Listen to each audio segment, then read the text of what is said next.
இப்பொழுது நம் கண்களை மூடி தேவ செய்திக்கு நேராக கடந்து செல்வோம். நீ செய்ய நினைத்தது தடைபடாது, எனக்காக யாவையும் செய்யும் தேவனே. நீ செய்ய நினைத்தது தடைபடாது, எனக்காக யாவையும் செய்யும் தேவனே.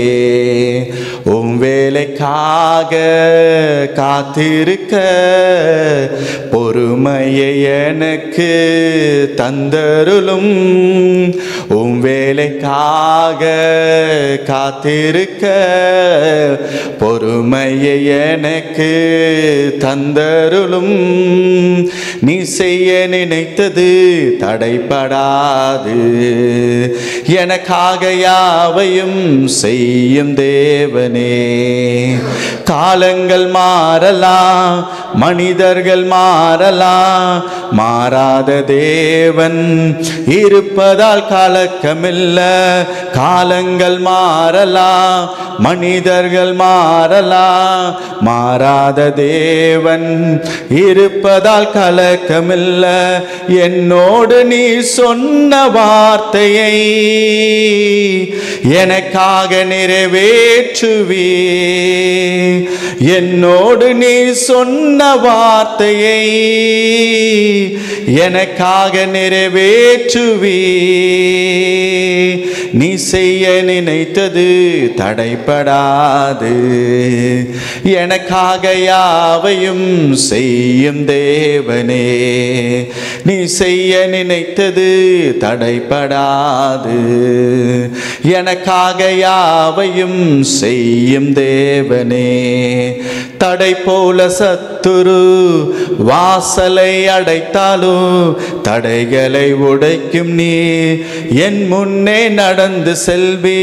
தடை போல சத்துரு வாசலை அடைத்தாலும் தடைகளை உடைக்கும் நீ என் முன்னே நடந்து செல்வி. எனக்காக ஆயத்தம் பண்ணினதை என் கண்ணால் காண செய்வி. எனக்காக ஆயத்தம் பண்ணினதை என் கண்ணால் காண செய்வி. நீ செய்ய நினைத்தது தடைபடாது, எனக்காக யாவையும் செய்யும் தேவனே. நீ செய்ய நினைத்தது தடைபடாது, எனக்காக யாவையும் செய்யும் தேவனே. எங்கள் அளவில்லாமல் நேசிக்கிற நண்பின் தகப்பனே, அப்பா உம்முடைய சத்தத்தை கேட்பதற்காக நாங்கள் வந்திருக்கிறோம் ஆண்டவரே. அப்பா நீர் எங்களோடு கூட பேசும்படியாய் நாங்கள் ஒவ்வொருவரும் உடைய பாதத்தில் காத்திருக்கிறோம் ராஜா. ஆண்டவரே மனுஷ சத்தத்தை கேட்பதுக்காக நாங்கள் வரல ஆண்டவரே, உம்முடைய சத்தத்தை கேட்பதுக்காக நாங்கள் வந்திருக்கிறோம் ஆண்டவரே. ஆவியானவரே எங்களை கொண்டு வந்ததுக்கு ஒரு முகாந்தரம் இருக்கிறது, இந்த இடத்துல எங்களை அமர வைத்தது ஒரு முகாந்தரம் இருக்கிறது ராஜா. ஆண்டவரே இந்த நாளில் அதை வெளிப்படும்படியாக நாங்கள் செபிக்கிறோம் ஆண்டவரே. எல்லா தடைகளை கர்த்தர் மாற்றி போடுவீராகப்பா, எல்லா தடைகளை கர்த்தர் மாற்றி போடுவீராகப்பா. சிந்தனை சிதறடிக்கிற ஆவிகளை துரத்துகிற இயேசுவின் நாமத்தினாலே, தூக்கத்தை கொண்டு வருகிற ஆவிகளை துரத்துகிற இயேசுவின் நாமத்தினாலே, ஆண்டவரே பலவீனத்தை கொண்டு வருகிற ஆவிகளை துரத்துகிற இயேசுவின் நாமத்தினாலே, பரிசுத்த ஆவியானவரே நீ முழுமையாய் ஆளுகை செய்து இந்த ஆண்டவரே இந்த நாளிலே நீர் வைத்திருக்கிற மன்னாவை எங்களுக்கு தரும்படியா நாங்கள் செபிக்கிறோம் ஆண்டவரே. அடியே நம்முடைய கரத்தில் ஒப்பு கொடுத்து செபிக்கிறோம் ஆண்டவரே. அப்பா நம்முடைய கரத்தில் அர்ப்பணித்து செபிக்கிறோம் ஆண்டவரே. இந்த நாவை எடுத்து நடத்தும்படியா செபிக்கிறோம் ஆண்டவரே. இந்த நாவை எடுத்து நடத்தும்படியா செபிக்கிறோம் ஆண்டவரே. ஆண்டவரே என் புத்தியில தோன்றுகிற காரியங்களோ, எண்ணங்களில் தோன்றுகிற காரியங்களோ, நினைவில் தோன்றுகிற காரியங்களோ ஒன்று வெளிப்படாதபடி ஆவியானவரை எதை பேச சுத்தமாக இருக்கிறீரோ, எதை உணர்த்த சுத்தமாக இருக்கிறீரோ அது மாத்திரம் அந்த இடத்துல வெளிப்படும்படியா செபிக்கிறோம் அப்பா. ஆண்டவரே நீர் அப்படி செய்கிறதுக்காய் ஸ்தோத்திரம் ஆண்டவரே. என்னுடைய குற்றங்கள் குறைகளை மன்னியும் ஆண்டவரே. நீர் பேசும்படியா செபிக்கிறோம் அப்பா. அவருடைய கரத்தில் அர்ப்பணிக்கிறோம், தாழ்த்துக்கிறோம், பொறுப்பேற்று வளர்த்து மேச நல்ல பிதாவே, ஆமென். இந்த நாளிலே கர்த்தர் நம்மோடு கூட பேசும்படியாய் கர்த்தர் கொடுத்த ஒரு தலைப்பு தேவனுடைய நீதி. அநேக வேளையில் நம்முடைய எண்ணங்கள் எல்லாம் எப்படி இருக்குதுன்னு அப்படின்னு பார்க்கும் பொழுது, நம்மளை ஒரு சில பேர் நெருக்கும் பொழுது, நம் நீதியாய் நடக்கும் பொழுது, நம்மளை மிகவும் கடினமாய் நடத்தும் பொழுது நமக்குள்ள ஒரு எண்ணம் வரும், ஆண்டவரை நான் இவ்வளவாய் நடக்கிறேன், ஏன் இந்த மனுஷனுக்கு இன்னும் நியாய தீர்ப்பு நடக்கிறதில்லை என்று சொல்லி அநேக வேளையில் நாம் இப்படிப்பட்ட எண்ணங்கள் கொண்டுகிறவர்களாக இருக்கிறோம். ஆனாலும் தேவன் இந்த நாளில் அவருடைய தேவனுடைய நீதி வெளிப்பட வேண்டுமானால், தேவ காரியம் வெளிப்பட வேண்டுமானால் நாம் என்ன செய்ய வேண்டும் என்று சொல்லி ஒரு சில காரியங்கள் ஆவியானவர் இந்த நாளில் பேச விரும்புகிறார். வாசிங்க யாக்கோபு 1:20 வாசிங்களேன். மனுஷருடைய கோபம் தேவனுடைய நீதியை நடப்பிக்க மாட்டாதே. ஆமென். இந்த இடத்துல வாசிக்கிறோம். அப்ப தேவனுடைய நீதியை நடத்த விடாமல் தடுக்கிறது என்னன்னு பார்க்கும் பொழுது, அது நம்முடைய சுயமாய் செய்கிற ஒரு சில காரியங்கள் நிமித்தமாய் தேவனுடைய நீதியை நடக்க விடாமல் தடுத்து கொண்டிருக்கிறது. அப்ப இது ஆண்டவர் ஒரு 4 காரியத்தை காண்பித்து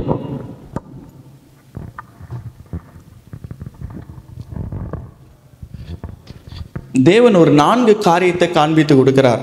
முதலாவது காரியம், நம்ம வாழ்க்கையில பொறுமையா இருக்க வேண்டும். 2வது தேவன் காண்பித்து கொடுக்கிற காரியம், நம் கோபப்படக்கூடாது. 3வது நம்முடைய நாவை காத்து கொள்ள வேண்டும். 4வது காரியம், நாம் அந்த மனுஷனுக்காக நம் தேவனுடைய சமூகத்தில், ஆண்டவரை அவன் அறியாமல் செய்து கொண்டிருக்கிற ஆண்டவரை அவனுக்காக நீங்கள் பரிந்து பேசுகிற தேவனிடத்தில் பரிந்து பேசுகிறவர்கள் இருக்க வேண்டும் என்று சொல்லி இந்த 4 காரியத்தை ஆவியானவர் வெளிப்படுத்தி காண்பித்து கொடுத்தார். அப்ப தேவன் நீதி வெளிப்பட வேண்டுமானால் இந்த 4 காரியம் தேவனுடைய பிள்ளைகளுடைய வாழ்க்கையில காணப்பட வேண்டும். அப்ப இந்த 4 காரியம் காணப்படுவதற்கு முதலாவது என்ன தேவை என்று சொல்லி பார்க்கும் பொழுது, ஒரு தேவ பிள்ளை அனுதினமும் வேதத்தை வாசிக்கிற ஒரு பிள்ளைகளாய் இருக்க வேண்டும். காரணம், இந்த வேதத்தை ஒரு மனுஷன் வாசிக்க வாசிக்க வாசிக்க தான் இதுல சொல்லப்பட்ட காரியங்கள் அவனுடைய வாழ்க்கையில செயல்படுத்த முடியும். பாருங்க, நான் ஃபர்ஸ்ட் சொன்னேன் பொறுமையா இருக்க வேண்டும் என்று சொல்லி. நீங்க வாசித்து பார்த்தீங்கன்னா யாக்கோபு 5:11 வாசிங்களேன். யாக்கோபு 5:11. இதோ பொறுமையா இருக்கிறவர்களை பாக்கியவான்கள் என்கிறோமே, யோவன் பொறுமையை குறித்து கேள்விப்பட்டிருக்கிறீர்கள், கர்த்தருடைய செயலின் முடிவையும் கண்டிருக்கிறீர்கள். கர்த்தர் மிகுந்த உருக்கமும் இரக்கமும் உள்ளவராய் இருக்கிறாரே. இந்த இடத்துல வாசிக்கும் பொழுது யோபுடைய வாழ்க்கையில் அவ்வளவு ஒரு நெருக்கங்கள் வரும் பொழுது யோபு அவ்வளவு பொறுமையாக இருந்தான். அதே போல தான் ஆண்டவர் நம்முடைய வாழ்க்கையில் தேவன் எதிர்பார்க்கிற ஒரு காரியம் என்னன்னு பார்க்கும் பொழுது, தேவ பிள்ளைகள் பொறுமையாக இருக்க வேண்டும் என்று சொல்லி ஆண்டவர் எதிர்பார்க்கிறார். நீங்கள் யோசித்து பாருங்களேன், தாவீதோட வாழ்க்கையில் தாவீது மிகவும் சவுலா நெருக்க ஆரம்பித்தான். ஆனாலும் தாவீது பொறுமையாக இருந்து கொண்டே இருந்தான். அவன் இன்னும் செய்யவில்லை, அவன் பொறுமையாக இருந்து கொண்டே இருந்தான். அதே போல தான் நம்ம வாழ்க்கையில் ஆண்டவர் எதிர்பார்க்கிற ஒரு காரியம் என்னன்னு பார்க்கும் பொழுது, தேவ பிள்ளைகள் பொறுமையாய் காத்திருக்க வேண்டும்.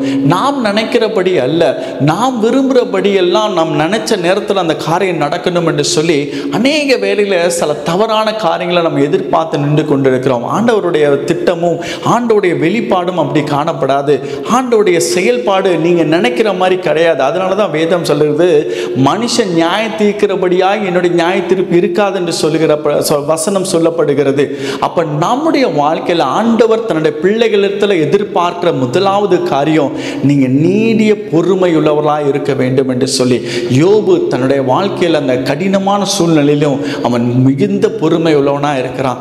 ஆனால் தேவ பிள்ளைகளை, நீங்க அனுதினமும் வேதத்தை வாசித்து தேவனுடைய சமூகத்தில் நீங்க ஜெபித்து கொண்டே இருந்தீங்கன்னு சொன்னா அந்த பொறுமையை நீங்க தேவ ஆவியினால பெற்றுக்கொள்கிறத நீங்கள் பார்க்க முடியும். அப்ப நீங்க பொறுமையா இருக்க இருக்க இருக்க தான் தேவனுடைய வல்லமை வெளிப்படுகிறத நீங்கள் பார்க்க முடியும். அதனால தான் கர்த்தருடைய ஆவியானது நல்லா உங்களோடும் என்னோடு கூட பேசுகிற ஒரு காரியம், தேவ நீதி வெளிப்பட வேண்டுமானால் இந்த 4 காரியம் காணப்பட வேண்டும் என்று சொல்லி இந்த நாள் ஆவியானவர் பேசுகிறார். 2வது நான் சொன்னேன், நாம் கோபப்படாதபடி இருக்க வேண்டும் என்று சொல்லி.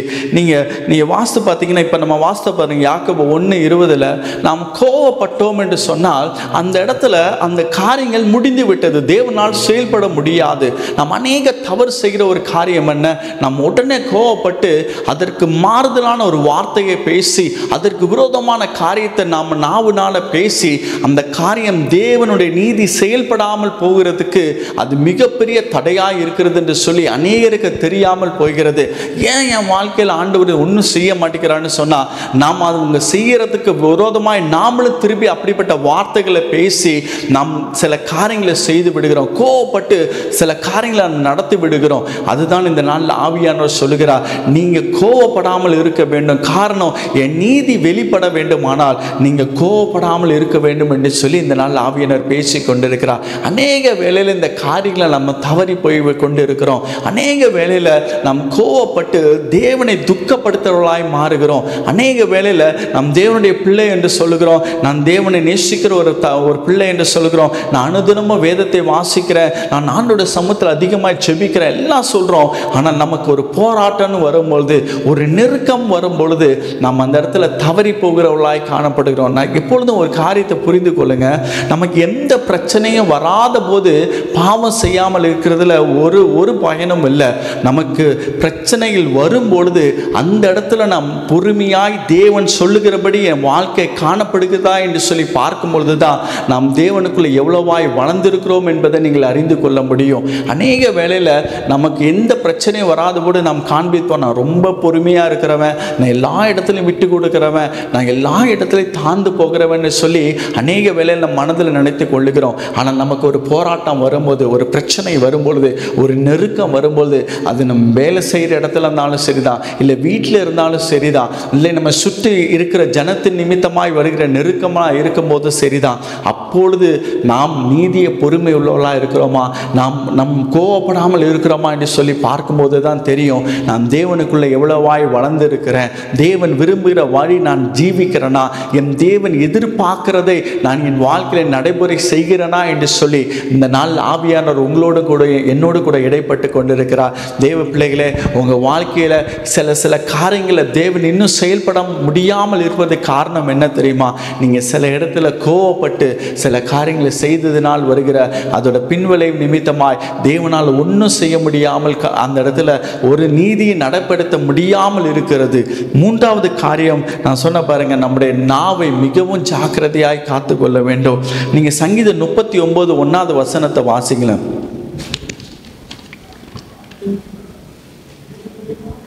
என் நாவினால் பாவம் செய்யாதபடிக்கு நான் என் வழிகளை காத்து துன்மார்க்கர் எனக்கு முன்பாக இருக்கும் மற்றும் என் வாயை கடிவாளத்தால் அடைத்து வைப்பேன் என்றேன். ஆமீன். இந்த இடத்துல வாசிக்கும் பொழுது இந்த நாவானது எப்படிப்பட்டதாக இருக்கிறதுன்னு சொல்லி பார்க்கும் பொழுது சில நேரத்தில் சில தேவனுக்கு பிரியமில்லா சாபமான வார்த்தை நம்ம வாயிலிருந்து பிரவேசிக்கிறத நீங்கள் பார்க்க முடியும்.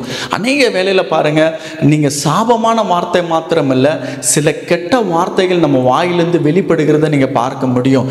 அப்போ நம்ம ஒரு பிரச்சனை வரும்பொழுது அந்த இடத்துல அந்த பிரச்சனைக்குரிய மனுஷன் போகிற வரைக்கும் நீங்கள் அமைதியாய் நீங்கள் தேவனுடைய சமூகத்தில் நீங்கள் மனதுக்குள்ளாக ஸ்தோத்திரம் செலுத்தி கொண்டு ஆண்டவரே எனக்கு கிருபை தாங்கன்னு சொல்லி நீங்கள் கேட்டுக்கொண்டு இருந்தீங்கன்னு சொன்னால் நீங்கள் அந்த இடத்துல பாவத்தில் விழாதபடி, தேவன் நீதி அந்த இடத்துல வெளிப்பட விடாதபடிக்கு, நீங்கள் ஒரு தடையாக இராதபடிக்கு தேவன் உங்களை அந்த இடத்துல காத்து கொள்ளும்படியாய் நீங்கள் அந்த இடத்துல மிகுந்த ஜாக்கிரதை உள்ளவளாக இருக்க வேண்டும் என்று சொல்லி நல்ல ஆவியானவர் பேசி கொண்டு இருக்கிறார். தேவ பிள்ளைகளை அநேக நேரத்தில் இந்த காரியத்தில் நாம் தவறி போகிறோம் என்று சொல்லி ஆவியானவர் நாளில் உணர்த்தி கொண்டு இருக்கிறார். அப்போ நாம் இப்படிப்பட்ட காரியத்தில் மிகுந்த ஜாக்கிரதை உள்ளவர்களாக இருக்க வேண்டும் என்று சொல்லி ஆவியானவர் விரும்புகிறார். இங்கே தேவ நீதியை மாத்திரம் ஆண்டவர் எதிர்பார்க்கல, என் பிள்ளைங்க அநேகருக்கு வெளிச்சமாக இருக்கணும்னு சொல்லி ஆண்டவர் எதிர்பார்க்கிறார். அப்போ உங்களுடைய நடத்தைகள்லாம் பார்க்கும் பொழுது உங்களுடைய நடத்தைகள் அநேகரை தேவனை பிரதிபலிக்கிறவர்களாக இருக்க வேண்டும் என்பது தான் உங்களையும் என்னையும் ஆண்டவர் இந்த தெரிந்தெடுத்து அநேகர் நம்மளை காட்டிலும் அநேக நீதிமான்கள் இருக்கிறாங்க, நம்மளை காட்டிலும் அநேகர் உண்மை உள்ளவர்களாக இருக்கிறாங்க. ஆனாலும் அவங்கள எல்லாவற்றையும் காட்டிலும் நம்மளை கிருபையாய் கர்த்தர் தெரிந்தெடுத்து அவருடைய பிள்ளையாய் நம்மளை மாற்றி அவருடைய பாதப்படியில் அமர்ந்த வைத்திருக்கிறாருன்னு சொன்னால் நாம் எப்படிப்பட்டவர்களாக இருக்க வேண்டும் என்று சொல்லி யோசித்து பாருங்களேன். அநேக வேளையில் நாம் மறந்து போகிறோம். நம்ம வேதத்தை நாம் வாசித்து போகிறோமே தவிர அந்த வேதத்தின்படி என்னுடைய வாழ்க்கை இருக்குதா என்று சொல்லி நாம் திருப்பி பார்க்கும் பொழுது அப்படிப்பட்ட காரியங்கள் நம்ம வாழ்க்கையில் ஒன்றுமே இல்லை. நீங்கள் வாசிக்கிறோம், ஆவியின் கனிகள் வாசிக்கிறோம், அன்பு, அன்பு, சந்தோஷம், சமாதானம், நீடிய பொறுமை, சாந்தம், இச்சையடக்கம், தயவு, நற்குணம், இதெல்லாம் நம்ம வாசிக்கிறோம். ஆனால் அதெல்லாம் என் வாழ்க்கையில் செயல்படுவதற்காக நான் பிரயாசப்படுகிறேனா என்று சொல்லி நீங்கள் ஒரு நிமிஷம் உங்கள் வாழ்க்கையை திரும்பி பாருங்கள். நம் வேலை செய்கிற இடத்துல, நம்ம வீட்டை சுற்றி இருக்கிற ஜனங்களுக்கு முன்பதாக, நம்ம குடும்பத்தில் நான் தேவனை வெளிப்படுத்துகிற ஒரு வெளிச்சமாக இருக்கிறேனா என்று சொல்லி உங்களை நீங்கள் திரும்பி பார்க்க வேண்டும். தேவன் நீதி வெளிப்படுத்துறது மாத்திரமல்ல, உங்கள் நிமித்தமாய் தன்னுடைய தவறை உணரும்படியான ஒரு காரியங்களும் வெளிப்படும்படியாய் தேவன் உங்களை அந்த இடத்துல வைத்திருக்கிறார் என்பதை நீங்கள் மறந்து போயிடாதீங்க. தேவனுடைய பார்வைக்கு அவர் எல்லாரும் அவரால் சிருஷ்டிக்கப்பட்டவர்கள் தான். இந்த உலகத்தில் இருக்க ஒவ்வொரு மனுஷனும் தேவனால் சிருஷ்டிக்கப்பட்ட ஒரு பிள்ளைகள் தான். அதனால தான் தேவன் எல்லா இடத்திலையும் கரிசனை உள்ளவராக இருக்கிறார்.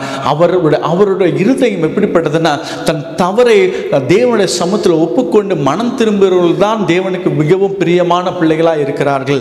அநேக வேளையில் இந்த கடினமான இருதயங்கள் மாறுவதற்காக நம்முடைய நடத்தைகள் தான் அவங்க வாழ்க்கையில் ஒரு வெளிச்சத்தை கொண்டு வரும் என்பது அநேக நேரத்தில் நம்ம மறந்து போய் விடுகிறோம்.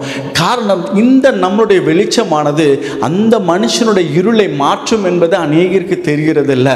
அப்போ நம்முடைய வாழ்க்கையில் தேவன் எதிர்பார்க்கிற இந்த காரியம் நாம் செய்கிறோமா என்று சொல்லி நாம் திரும்பி பார்க்க வேண்டும் என்று சொல்லி ஆவியானவர் எதிர்பார்க்கிறார். நான்காவது நான் சொன்னேன், நாம் அந்த உங்களுக்கு விரோதமாக எழும்புகிறவர்களுக்காக ஆண்டவருடைய சமூகத்தில் நாம் ஜெபிக்கிறவர்களாக இருக்க வேண்டும். என்ன, எப்படி ஜெபிக்கிறோம்? ஆண்டவரே, அந்த மகனுக்கோ அந்த மகளுக்கோ உணர்வுள்ள இருதயத்தை கொடுக்க வேண்டும். ஆண்டவரே, அப்பா அந்த உணர்வுள்ள இருதயத்தை கொடுங்கன்னு சொல்லி நாம் ஜெபிக்கிறவர்களாக இருக்க வேண்டும். இந்த இடத்துல அநேகர் தவறி போகிறோம். நம்ம நிறைய நேரத்தில் தவறி போகிறோம். நம்ம எப்படிப்பட்ட ஜெபத்தை செய்கிறோம்? ஆண்டவரே, அவன் கஷ்டப்படணும், ஆண்டவரே அவன் ரொம்ப வேதனைப்படணும். ஆனால் நமக்குள்ள தேவ அன்பு இல்லாதனால தான் இப்படிப்பட்ட வார்த்தைகளை நம்ம சொல்லுகிறோம். அநேக வேளையில் தேவன் சொல்கிறார், நீ துன்மார்க்கர் கஷ்டப்படும் போது நீ சந்தோஷப்படாதன்னு வேதம் நமக்கு சொல்லிக் கொடுக்கிறது. ஆனால் அநேக வேளையில் நாம் இதிலெல்லாம் தவறி போகிறவர்களாய் காணப்படுகிறோம். இதிலெல்லாம் நாம் மிகுந்த தேவனை துக்கப்படுத்துகிறவர்களாய் காணப்படுகிறோம் என்று சொல்லி இந்த நாளில் ஆவியானவர் பேசி கொண்டிருக்கிறார்.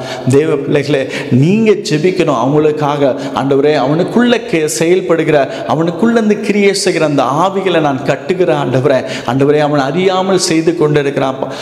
பாருங்க, நீங்கள் வேதத்தில் எடுத்து பாருங்க, ஸ்தேவான் அந்த கடைசி நிமிஷத்திலையும் அந்த மரிக்கும் தருவாயத்திலையும் அவன் ஜெபிக்கிற ஜெபம் எப்படிப்பட்டதாக இருந்தது பார்த்தீங்கன்னா, ஆண்டவரே அவர்களை மன்னியும், அவங்க அறியாமல் செய்கிறார்கள் என்று சொல்லி இந்த முழங்கால் படிட்டு தேவனுடைய சமூகத்தை நோக்கி ஜெபிக்கிற ஒரு மனுஷனாய் காணப்பட்டான். ஆண்டவர் தன்னுடைய பிள்ளைகளிடத்தில் எதிர்பார்க்கிற காரியம் அதுதான்.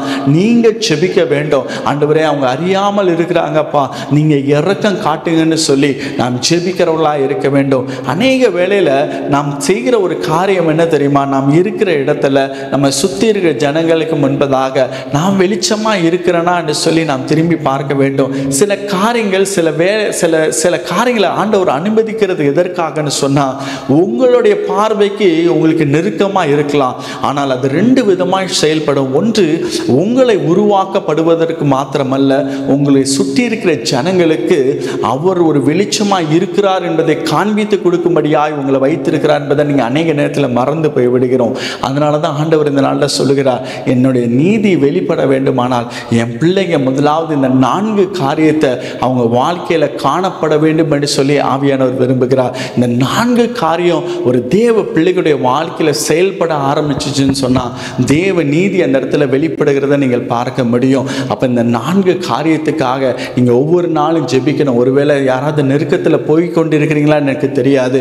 ஒருவேளை மற்றவங்க நிமித்தமாக நீங்கள் நீதியாய் நடக்கிறீங்க, நான் உண்மையாய் வேலை செய்கிறேன், ஆனாலும் என்னை மிகுந்த கடினப்படுத்துகிறாங்க, என்னை மிகவும் வேதனைப்படுத்துகிறாங்கன்னு சொல்லி கொண்டு இருக்கிறீங்க. யாராவது இங்கே இருக்கிறீங்களா எனக்கு தெரியாது.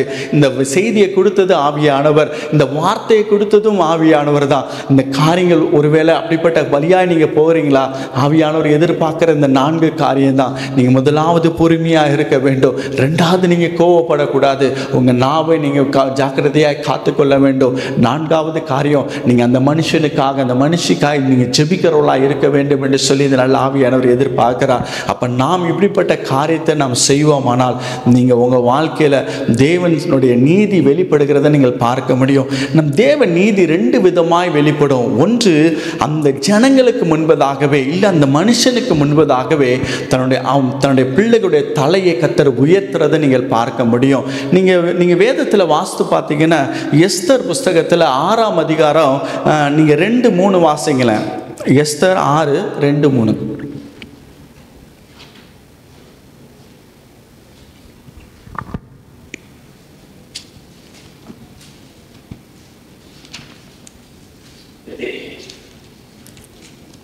எடுத்தீங்களா?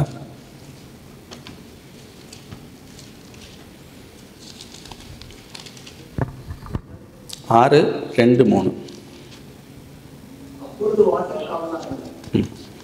ராஜாவின் 2 பிரதானியாகிய பிக்தானாவும் தேரேசும் ராஜாவாகிய அகாஸ்வேருவின் மேல் கைபோட பார்த்த செய்தியை மொர்தெகாய் அறிவித்தான் என்று எழுதியிருக்கிறது வாசிக்கப்பட்டது. அப்பொழுது ராஜா, இதற்காக மொர்தெகாய்க்கு கனமும் மேன்மையும் செய்யப்பட்டதா என்று கேட்டான். அதற்கு ராஜாவை சேவிக்கிற ஊழியக்காரர், அதற்கு ஒன்றும் செய்யப்படவில்லை என்று சொன்னார். 8-9 வாசிங்க. ராஜா உடுத்திக்கொள்கிற ராஜவஸ்திரமும் ராஜா ஏறுகிற குதிரையும் அவர் சிரசிலே தரிக்கப்படும் ராஜமுடியும் கொண்டு வரப்பட வேண்டும். அந்த வஸ்திரமும் குதிரையும் ராஜாவுடைய பிரதான பிரபுக்கள் ஒருவருடைய கையிலே கொடுக்கப்பட வேண்டும். ராஜா கனம் பண்ண விரும்புகிற மனுஷனை அலங்கரித்த பின் அவரை குதிரையின் மேல் ஏற்றி நகர வீதியில் உலாவும்படி செய்து, ராஜா கனம் பண்ண விரும்புகிற மனுஷனுக்கு இப்படியே செய்யப்படும் என்று அவனுக்கு முன்பாக கூறப்பட வேண்டும் என்றான். ஆமாம். இந்த இடத்துல இந்த செய்தி எல்லாருக்கும் தெரிஞ்ச ஒரு வசனம் தான். மொர்தெகாயோட வாழ்க்கையில் நடக்கிற ஒரு சம்பவம். அம்மோன் எப்படியாவது மொர்தெகாவை அந்த இடத்துல அவனை நிர்மூலமாக்கி போட வேண்டும் என்று சொல்லி அந்த இடத்துல ஒரு தூக்கு மரத்தை அவன் செய்து வைத்திருந்தான். ஆனாலும் மொர்தெகாயோட வாழ்க்கை எப்படி இருந்துச்சு சொன்னால், தேவனை மாத்திரம் சார்ந்து தேவனை முழுமையாய் நம்பி வாழ்ந்த ஒரு மனுஷனாக இருந்தான். அதோட பின்விளைவு என்னவா இருந்ததுன்னு சொல்லி பார்க்கும் பொழுது, அவனை அடுத்த நாள் அந்த இடத்துல தூக்கில் போட வேண்டும் என்று சொல்லி அம்மோன் தீர்மானித்திருந்தான். ஆனால் அந்த ராத்திரி தேவன் என்ன செய்தார் என்றால், அந்த ராஜாவை உறங்க விடாமல் செய்தார். அதோட பின்விளைவு என்னவா இருந்ததுதான் நம்ம வாசித்தோம் பாருங்க. ஆண்டவருடைய ஒரு மகிமை எப்படிப்பட்டதாக இருக்குன்னு பார்த்தீங்கன்னா, எந்த மனுஷன் அவனை தூக்கி போட வேண்டும் நினைச்சானோ அவனுடைய வாயினாலே இந்த மனுஷனுக்கு என்னெல்லாம் கனம் செய்ய வேண்டும் என்று சொல்லி சொல்லும்படியாக கர்த்தர் அந்த இடத்துல வைத்தது நீங்கள் வாசித்தோம். இப்போ பாருங்கள், அந்த இடத்துல வாசித்தோம் பாருங்கள். நான் வெறும் அந்த ஹிண்டை மாத்திரம் தான் சொன்னேன். அதுக்கு முன்னாடி நிறைய வசனம் இருக்குது. அதை நீங்கள் வாசிக்கும் பொழுது அதில் சொல்லப்பட்டது போல நீ சீக்கிரமாய் நீ போய் மொர்தெகாய் செய் என்று சொல்லி அம்மோனை அந்த இடத்துல ராஜா அனுப்புறதை நீங்க பார்க்க முடியும். தேவ பிள்ளைகளை, அநேக வேளையில் நாம் நினைக்கிறோம் இதெல்லாம் சாத்தியமாகுமா என்று சொல்லி. நான் இந்திய தேசத்தில் வேலை பார்த்து கொண்டிருக்கும் பொழுது, நான் வேலை பார்த்த இடத்துல என்னை மிகவும் ரொம்ப கேவலமாக நடத்த ஆரம்பித்தாங்க. நான் இத்தனைக்கும் என்னுடைய படிப்புக்கு தகுந்த மாதிரியான அந்த இடத்துல ஒரு பொசிஷனும் கிடைக்கல. ரொம்ப ஒரு அற்பமாக எண்ணப்பட்டேன். ஆனால் நான் அதை குறித்தனால நான் கவலைப்படலை. நான் ஆண்டோட சமூகத்தில் ஜெபித்து கொண்டே இருந்தேன். ஆண்டவரே, எனக்கு அந்த கிருபையை தாங்கப்பா, எனக்கு சொல்லிக் கொடுங்க. ஏன்னா நான் ஒரு பெரிய அறிவாளியெல்லாம் கிடையாது, ரொம்ப பிரில்லியண்டான ஸ்டூடெண்ட்லாம் கிடையாது. ஆனாலும் நான் கர்த்தரை சார்ந்து ஜீவிக்கிற ஒரு மனுஷன், அவ்வளோதான். ஆண்டோட சமூகத்தில் நான் ஜெபித்து கொண்டே இருக்கும் பொழுது ஆண்டவர் என்ன செய்ய ஆரம்பித்தார் என்று சொன்னால், எனக்கு ஒவ்வொரு காரியத்தையும், என்னுடைய ஃபீல்டில் இருக்கிற ஒவ்வொரு காரியத்தையும் ஆண்டவர் எனக்கு காண்பித்து கொடுக்க ஆரம்பித்தார். ஒவ்வொரு காரியத்தையும் எனக்கு சொல்லிக் கொடுக்க ஆரம்பித்தார்.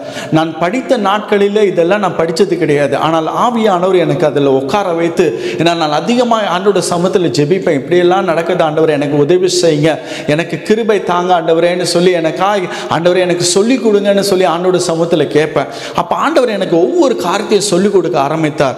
அதோட பின்விளைவு என்னவா இருந்ததுன்னு சொல்லி பார்க்கும்பொழுது, நாம் பார்க்குற ஒவ்வொரு பேஷண்ட்டுக்கும் அந்த இடத்துல ஒரு பயங்கரமான ரிசல்ட் வெளிப்பட ஆரம்பித்தது.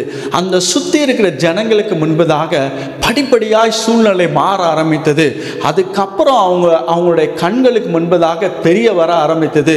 இவனுக்குள்ள ஏதோ ஒரு விஷயம் இருக்கிறது, இவன் செய்கிறது எல்லாமே அங்கே வாய்க்கிறதை நாங்கள் பார்க்க முடிகிறது என்று சொல்லத்தக்கதாய் தேவன் அந்த சூழ்நிலையை மாற்ற ஆரம்பித்தார். என்னை படிப்படியாக அதே இடத்துல எங்கே நம்ம ரொம்ப அவமானப்படுத்தினாங்களோ அதே இடத்துல கர்த்தர் தன்னுடைய தலையை உயர்த்தி, தன்னுடைய பிள்ளைகளுடைய தலையை உயர்த்தி அதில் ஒரு நல்ல பொசிஷனை கர்த்தர் எனக்கு கொடுத்து அந்த இடத்துல நிற்கும்படியாக கர்த்தர் வைத்தார். நான் அந்த கடைசியாக அந்த ரிசைன் பண்ணிட்டு வரும்போது பொழுது அந்த இடத்துல என்னோட இன்சார்ஜாக இருந்து அவர் என்னை நெருக்கப்பட்ட அந்த மனுஷன் வந்து எழுந்து சொன்ன ஒரு காரியம், நான் எல்லாருக்கும் முன்னாடி சொன்ன ஒரு காரியம், நான் அவரை ரொம்ப அற்பமாக நினைச்சேன். ஆனால் அவன் ஆராதிக்கிற தேவன் அவனுடைய வாழ்க்கையில் ஒரு பெரிய காரியத்தை செய்து அவன் உண்மையிலே அவன் கூட கர்த்தர் இருக்கிறார் என்பது மாத்திரமல்ல, அவன் ஒரு அவன் இந்த ஃபீல்டில் அவனுக்கு நல்ல அறிவு இருக்கிற என்பதை அவன் நிரூபித்து காண்பித்துட்டான்னு சொல்லத்தக்கதாய் கர்த்தர் அந்த இடத்துல செயல்பட்டதை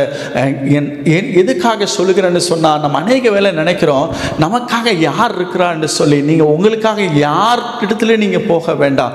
நமக்காக ஒரு தேவன் இருக்கிறார், நமக்காய் பரிந்து பேசுகிற ஒரு தேவன் இருக்கிறார். இந்த உலகத்தை உண்டாக்கின தேவன் நம்ம கூட இருக்கும்போது நாம் எதற்காக பயப்பட வேண்டும்? நீங்கள் நீதியாய் வாழ்றீங்களா, உண்மையாக இருக்கிறீங்களா? உங்களுக்கு விரோதமாக எப்படிப்பட்ட காரியம் எழுப்பினாலும் நீங்கள் பொறுமையாக தேவனை சார்ந்து இருந்தீங்கன்னு சொன்னால், கர்த்தர் சொல்கிறது போல அவன் இந்த சத்துருக்களுக்கு முன்பதாக உங்கள் தலையை உயர்த்தி இவன் என்னுடைய பிள்ளை என்பதை அந்த எல்லா ஜனங்களுக்கு முன்பதாக ஆண்டவர் வெளிப்படுத்தி காண்பிக்கிறதை நீங்கள் பார்க்க முடியும். ரெண்டாவது காரியம், கர்த்தர் எப்படி செயல்படுத்துவார் என்று சொன்னால், அந்த மனுஷன் அந்த இடத்தை விட்டு மாற்றி அந்த இடத்தை விட்டு மாற்றிடுவார். இல்லைன்னா அந்த இதை நிர்மூலமாக்கி போடுகிறத நீங்கள் பார்க்க முடியும். நீங்கள் வாசித்து பார்த்தீங்கன்னா 2 ராஜாக்கள் 19ஆம் அதிகாரத்தில் நீங்கள் 10லேருந்து நீங்கள் வாசித்து பார்த்தீங்கன்னா, எசேக்கியாவுடைய வாழ்க்கையில் அந்த எசேக்கியா ராஜாவுக்கு விரோதமாய் அசரிய ராஜா வருகிறத நீங்கள் பார்க்க முடியும். அவன் மிகவும் நெருக்கிறான். அவன் நெருக்கும் பொழுது அவன் சொல்கிற ஒரு வார்த்தை என்ன தெரியுமா? நான் எல்லா தேசத்தையும் நான் அங்கே இருக்கிற எந்த தெய்வமும் அவங்கள காப்பாற்ற முடிகிறதில்ல, உன்னுடைய தெய்வம் காப்பாற்றுன்னு சொல்லி உன் ஜனங்களை ஏமாற்றிக்கிட்டு கொண்டு இருக்கிறேன்னு சொல்லும் பொழுது எசேக்கியா தேவனுடைய சமூகத்தில் அவனுடைய சட்டை கிழித்து அவன் ரெட்டுடுத்தி ஆண்டோட சமூகத்தில் போய் முறையிடுகிறத நீங்கள் பார்க்க முடியும். அதோட பின்விளைவு என்னவா நடந்ததுன்னு சொன்னால், ஆண்டவர் அந்த ராஜாவை, அசரிய ராஜாவை அந்த இடத்துல நிர்மூலமாக்கி போடுகிறத நீங்கள் பார்க்க முடியும். தேவ பிள்ளைகளுக்கு விரோதமாய் ஒரு காரியம் எழும்புதுன்னு சொன்னால், கர்த்தர் பார்த்துட்டு அமைதியாக இருக்கிற ஒரு தேவன் அல்ல என்பதை நீங்கள் மறந்து போய்விடக்கூடாது. நான் எதற்காக இதெல்லாம் சொல்கிறேன்னு சொன்னால், ஆண்டவருடைய வல்லமை அநேக நேரத்தில் நம்ம சூழ்நிலையை பார்த்து மனுஷனை தேடி போகிறது நிமித்தமாக தான் இன்னைக்கு அநேகருடைய வாழ்க்கையில் தேவனுடைய நீதி வெளிப்படாமல் காணப்படுது. இந்த மனுஷனிடத்தில் போயிடலாமா, இவரிடத்துல போய் பேசலான்னா இந்த இடத்துல எனக்கு ஒரு விடுதலை உண்டாகும், இல்லை இவரை போய் பார்த்துட்டேன்னா எனக்கு எப்படியாவது அவங்க பேசி இந்த இடத்துல எனக்காக ஏதாவது செஞ்சிருவாங்கன்னு சொல்லி அநேக வேளையில் இப்படிப்பட்ட தவறுகள் செய்கிறவர்களாய் காணப்படுகிறோம். கடந்த 1 வருஷத்துக்கு முன்பதாக நான் இப்போ வேலை பார்க்குற இடத்துல எங்கள் ஹாஸ்பிட்டலில் ஹெட்டாக இருக்கிறவங்க வந்து எங்ககிட்ட சொன்ன ஒரு வார்த்தை, சதீஷ் உனக்கு எப்போ விசா முடியுதுன்னு கேட்டாங்க. நான் சொன்னேன் இன்னும் 1 வருஷத்தில் முடியும். உடனே அவங்க சொன்ன அடுத்த வார்த்தை, அப்போ 1 வருஷம் வரைக்கும் என் கூட இருப்பேன் அப்படின்னு சொல்லிட்டு அவங்க போயிட்டாங்க. அதோட அர்த்தம் என்ன, அதுக்கு மேலே உன்னோட விசாவை நான் ரினியூவல் பண்ண மாட்டேன் அப்படின்னு சொல்லிட்டாங்க. நான் அதை பற்றி நான் கவலையப்படலை. காரணம், என்னை கொண்டு வந்தவர் கர்த்தர். அதனால் மனுஷனுடைய வார்த்தையை கண்டோ நான் சோர்ந்து போகிற ஒரு மனுஷன் அல்ல. நான் ஆண்டவர்கிட்ட சொன்னேன், ஆண்டவரே இதுதான் உம்முடைய சித்தமாக இருந்தால் உம்முடைய சித்தத்தின்படி என்னை நடத்துங்க ஆண்டவரே, நான் எதையும் யார்கிட்டையும் நான் போக மாட்டேன், உம்முடைய சித்தம் இது, என்னுடைய நாட்கள் இந்த தேசத்தில் இவ்வளோ நாள் தான் நான் அது போதும் ஆண்டவரை நான் போகிறேன், நீங்கள் சொல்கிறபடி நான் போகிறேன்னு சொல்லி ஆண்டோட சமூகத்தில் இப்படி தான் நான் ஜெபித்து கொண்டு இருந்தேன். அப்பொழுது ஒரு செய்தியின் மூலிமா ஆண்டவர் சொன்னார், உன்னுடைய வேலையில் இருக்கிற உன்னுடைய பிரச்சனைகளுக்கு நான் ஒரு முடிவை தருவேன் என்று சொல்லி ஒரு வார்த்தை ஆண்டவர் என்னோடு கூட பேசினார். இந்த சம்பவம் நடந்து ஒரு 2 வாரம் இருக்கும். திருப்பி ஒரு செய்தி மூலிமா ஆவியானவர் பேசினார், அகிதோப்பின் ஆலோசனைகளை நான் நிர்மூலமாக்கி போடுவேன் என்று சொல்லி ஆவியானவர் என்னோடு கூட பேச ஆரம்பித்தார். அதுக்கப்புறம் கொஞ்ச நாள் ஒரு வாரம் இருக்கும். திருப்பி ஆவியானவர் எனக்கு ஒரு காரியத்தை நினைப்பு விட்டு காட்டினார். ஒரு 8 வருஷத்துக்கு முன்னாடி இந்த தேசத்தில் நான் வந்து ஒரு 8-9 வருஷம் இருக்கும் முன்னாடி ஆவியானவர் என் கூட ஒரு வார்த்தையை பேசினார். நான் உன்னை மறைத்து வைத்திருக்கிறேன், ஒருவருடைய கண்ணில் நீ படமாட்ட, நான் உன்னை மறைத்து வைத்திருக்கிறேன்னு சொல்லி பேசின வார்த்தையை ஆவியானவருக்கு நினைப்பூட்டி சொன்னார், நான் உன்னை மறைத்து வைத்திருக்கிற மகனை, நீ ஏன் இதை குறித்தெல்லாம் கவலைப்படுற, மனுஷனுடைய வார்த்தையை குறித்து நீ எதை குறித்து யோசிக்காத, நான் உன் கூட இருக்கிறேன்னு சொன்னார். இந்த சம்பவம் எல்லாம் நடந்து திடீர்னு ஒரு மினிஸ்ட்ரியில் ஒரு புது ரூல்ஸ் கொண்டு வந்தாங்க. என்னன்னா 3 வருஷத்துக்கு மேலே எவ்வளோ இந்த பெரிய பொசிஷனில் இருக்கிறாங்க யாருமே 3 வருஷத்துக்கு மேலே அந்த போஸ்டில் இருக்க முடியாது. அதோட பின்விளைவு என்னவா இருந்துச்சுன்னு பார்த்தீங்கன்னா, அவங்க என்கிட்ட சொன்னாங்க, 1 வருஷம் என் கூட இருப்பேன்னு சொல்லி அவங்க 2 மாதத்துலேயே அவங்க என்னை விட்டு அவங்க கடந்து போயிட்டாங்க. கர்த்தர் மாற்றிட்டார் அந்த இடத்த விட்டு. பாருங்கள், இந்த காரியங்களை எதற்காக நான் சொல்லுகிறேன்னு சொன்னால், நாம் நினைப்போம் இவங்க இவ்வளோ பெரிய பொசிஷனில் இருக்கிறாங்க, இவங்களெல்லாம் ஒன்றுமே நம்மளால் செய்ய முடியாது, நம்ம ஒன்றும் செய்ய முடியாது தான். ஆனால் இந்த உலகத்தை உண்டாக்கின கர்த்தருடைய வார்த்தைக்கு முன்பதாக இவங்கெல்லாம் எம்மாத்திரம் என்பது அநேக நேரத்தில் நாம் மறந்து போய் விடுகிறோம். அவர் இந்த ஒரு வார்த்தை சொன்னால் போதும், இந்த காற்றையும் கடலையும் அதற்றின வல்லமையுள்ள ஒரு தேவனை நாம் ஆராதித்து கொண்டு இருக்கிறோம். அநேக வேளையில் நாம் மறந்து போகிற காரியம் என்ன தெரியுமா? நம்ம வேதத்தை இப்படி வாசித்துட்டு போகிறனால தான் அநேக நேரத்தில் நம்ம தேவனை குறித்து தேவனுடைய வல்லமை அறியாமல் இருக்கிறோம். நம்ம வேதத்தை வாசிக்கிறோம், இஸ்ரவேலை தேவன் நடத்தும் பொழுது செங்கடலை பிறந்தார், வனாந்தரத்தில் காடைகளை கொண்டு போஷித்தார், அந்த தண்ணிகளை வனாந்தரத்தில் கர்த்தர் கொடுத்தார். இப்படி அநேக காரியங்களை வாசிக்கிறோம்.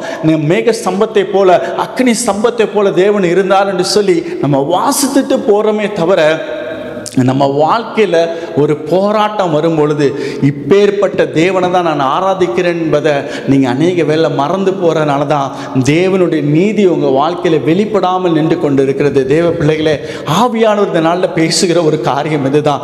என்னுடைய வல்லமையை நீங்கள் பார்க்க வேண்டுமானால் நீங்கள் என்ன சார்ந்து நீங்கள் நில்லுங்க. என்னை முழுமையாக நம்பி நான் இந்த 4 காரியத்தை உங்களுக்கு காண்பித்து கொடுத்தேன் பாருங்கள். இந்த 4 காரியத்தை நீங்கள் கவனமாக இருந்தீங்கன்னு சொன்னால் என்னுடைய பிள்ளைகளை ஒவ்வொரு இடத்துலையும் நான் வெட்கப்படுத்த மாட்டேன் என்று சொல்லி இந்த நல்ல ஆவியானவர் பேசி கொண்டிருக்கிறார். மனுஷனுடைய பார்வைக்கு நீங்கள் வெட்கமடைந்து போன மாதிரி தான் தோணும். மற்றவங்களுக்கு பின்னாடி நீங்கள் எதுக்கு உதவாதவர்கள் போல தான் தோணும். மற்றவங்களுடைய பார்வையில் இவனுக்கு அறிவே இல்லைன்னு சொல்கிற மாதிரிலாம் பேசுவாங்க, இவனுக்கு புத்தி இல்லைன்னு கூட பேசுவாங்க.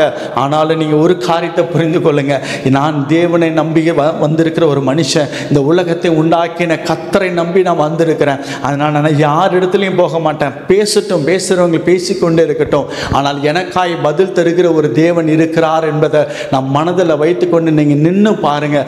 உங்கள் வாழ்க்கையில் கர்த்தர் செயல்படுகிறத நீங்கள் பார்க்க முடியும். கர்த்தர் உங்கள் வாழ்க்கையில் கிரியை செய்கிறத நீங்கள் பார்க்க முடியும்.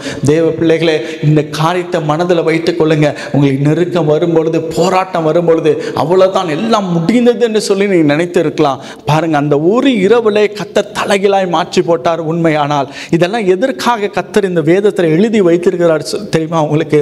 தன்னுடைய பிள்ளைகளுடைய வாழ்க்கையில் நான் இருக்கிறேன், நான் நேற்றும் என்றும் மாறாத ஒரு தேவன் என்பதை ஆண்டவர் மறுபடியும் காண்பித்து கொடுக்கிறது மாத்திரமல்ல, நான் அவனுக்கு செய்துட்டு உனக்கு செய்ய மாட்டேன்னு சொல்லுகிற ஒரு பட்சபாதம் பார்க்கிற தேவன் அல்ல என்பதையும் நமக்கு காண்பித்து கொடுக்க முடியாதான் அந்த வேதத்தில் எழுதி வைத்திருக்கிறார். தேவ பிள்ளைகளை, நீங்கள் ஒரு நாள் மறந்து போய்விடக்கூடாது. தேவனுடைய வல்லமையை நீங்கள் மறந்துடாதீங்க. தேவனுடைய இரக்கத்தை நீங்கள் மறந்துடாதீங்க. தேவன் எப்படிப்பட்டவர் என்பதை நீங்கள் மறந்து போகிறாதீங்க. இந்த நாளில் ஆவியானவர் சொல்கிற ஒரு காரியம் இதுதான். தேவ பிள்ளைகளே, நான் உங்களுக்காய் நியாயம் செய்கிற ஒரு தேவன் என்று சொல்லி இந்த நாளில் ஆவியானவர் பேசி கொண்டிருக்கிறார். அவர் நீதியை வெளிப்படுத்துகிற தேவன் என்று சொல்லி இந்த நாளில் பேசி கொண்டிருக்கிறார். இந்த எந்த நெருக்கம் வந்தாலும் நீங்கள் தேவனை மாத்திரம் சார்ந்து இந்த 4 காரியத்தையும் எப்போ நெருக்கம் வந்தாலும் இந்த 4 காரியத்தை நீங்கள் செயல்படுகிறதுக்கு கவனமாக இருங்க. கர்த்தர் உங்களை கொண்டு பலத்த காரியங்களை செய்கிறதுக்கு அவர் போதுமானவராக இருக்கலாம். ஒருவேளை நீங்கள் ஞானத்தில் குறைவுள்ளவர்களாக இருக்கலாம், நீங்கள் ஒருவேளை ரொம்ப திறமைசாரி இல்லாமலாம் இருக்கலாம். ஆனால் வேதம் நமக்கு காண்பித்து கொடுக்கிற ஒரு காரியம் என்ன? கர்த்தருக்கு பயப்படுதலே ஞானத்தின் ஆரம்பம் என்று சொல்லி சொல்லப்படுகிறது. அப்போ ஞானம் எங்கிருந்து வருது? தேவனுடைய சமூகத்திலிருந்து நான் வருகிறது என்பதை நாம் மறந்துடுறோம். உண்மைதான், நம்ம ஞானத்தில் குறைவுள்ளவர்கள் தான். ஆனால் நம்மளை உண்டாக்கின கர்த்தர் என் கூட இருக்கிறார், அவர் எனக்கான ஞானத்தை தருவார் என்கிற அந்த விசுவாசத்தோடு நாம் காத்திருந்தோம். ஆனால் கர்த்தர் பெரிய காரியங்களை செய்ய அவர் போதுமானவராக இருக்கிறார் என்று சொல்லி இந்த நல்ல ஆவியானவர் பேசி கொண்டிருக்கிறார். தேவ பிள்ளைகளே, இந்த வார்த்தையை நீங்கள் மறந்துடாதீங்க. தேவனுடைய நீதி வெளிப்படும் என்பதை இந்த நாளில் ஆவியானவர் திரும்ப பேசி கொண்டிருக்கிறார். நீங்கள் யாரெல்லாம் நெருக்கத்தின் வழியாக கடந்து போய் கொண்டிருக்கீங்களோ, உங்கள் வாழ்க்கையில் கர்த்தர் நீதியை வெளிப்படுத்த போகிறார். இனி நீங்கள் உங்கள் கண்களால் பார்க்க போறீங்க. நீங்கள் நெருக்கப்பட்டீங்கல்ல, நீங்கள் அவமானப்படுத்தப்பட்டீங்களா, எந்த இடத்துல நெருக்கப்பட்டீங்களோ, எந்த இடத்துல அவமானப்படுத்தப்பட்டீங்களோ, அதே இடத்துல என் பிள்ளைகளுடைய தலையை நான் நிமிர செய்வேன் என்று சொல்லி இந்த நாள் ஆவியானவர் பேசி கொண்டிருக்கிறார். தேவ பிள்ளைகளை நீங்கள் விசுவாசிக்கணும். தேவன் எனக்காய் நீதி செய்வார் என்று சொல்வது விசுவாசிங்க. கர்த்தர் உங்களுக்காய் பெரிய காரியங்களை செய்ய அவர் போதுமானவராக இருக்கிறார். நாம் கண்களை மூடி ஆண்டவரை நோக்கி பார்ப்போம். எங்களை அளவில்லாமல் நேசிக்கிற நண்பின் தகப்பனே, இந்த நாளில் நீர் பேசின வார்த்தைகளுக்காய் ஸ்தோத்திரம் ஆண்டவரே. அப்பா, தேவ நீதி இந்த நாளில் நீர் வெளிப்படுத்த போகிறதுக்காக எமக்கு நன்றி செலுத்துகிறோம் ஆண்டவரே. இந்த பிள்ளைகளுடைய வாழ்க்கையில் தேவ நீதியை நீர் வெளிப்படுத்த செய்ய போகிறேன் என்று சொல்லி பேசின வார்த்தைகளுக்காய் ஸ்தோத்திரம் ஆண்டவரே. அநேகர் இன்றைக்கு வேதனையோடு இருக்கிறாங்க. அப்பா ஆண்டவரே, நான் மாத்திரம் ஏன் இப்படி நெருக்கப்படுகிறேன், நான் மாத்திரம் ஏன் இவ்வளோ கஷ்டப்படுகிறேன், என்னை மாத்திரம் ஏன் இப்படி பண்ணுறாங்கன்னு சொல்லி அநேகர் வேதனையோடு உம்முடைய சமூகத்தில் ஜெபித்து கொண்டிருக்கிற பிள்ளைகளுக்கு நீர் சொல்லுகிற ஒரே ஒரு வார்த்தை தான், தேவ நீதி நிச்சயமாய் வெளிப்படும் என்று சொல்லி ஆண்டவரே இந்த நாளில் பேசின வார்த்தைகளுக்கு ஸ்தோத்திரம் ஆண்டவரே. நீ 4 காரியத்தை நீ செய்யும் பொழுது உன் வாழ்க்கையில் நான் செய்ய போகிற காரியம் பயங்கரமாக இருக்கும் என்று சொல்லுகிறதுக்காய் நன்றி செலுத்துகிறோம் ஆண்டவரே.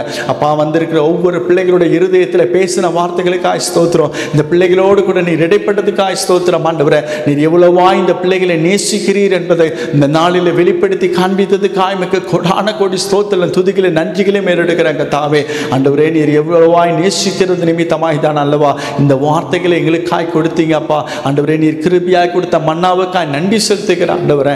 அப்பா, அந்த பிள்ளைகளை பாதுகாத்துக் கொள்ளுங்கப்பா. இந்த வாரம் முழுவதுமாய் இந்த இரத்த கோட்டைகளை பாதுகாத்துக் கொள்ளுங்க ஆண்டவரே. எந்த ஒரு தீங்கு வராதபடி பாதுகாத்துக் கொள்ளுங்கப்பா. ஆண்டவரை பின்னுமாய் தூதலை கொண்டு பாதுகாத்துக் கொள்ளுங்கப்பா.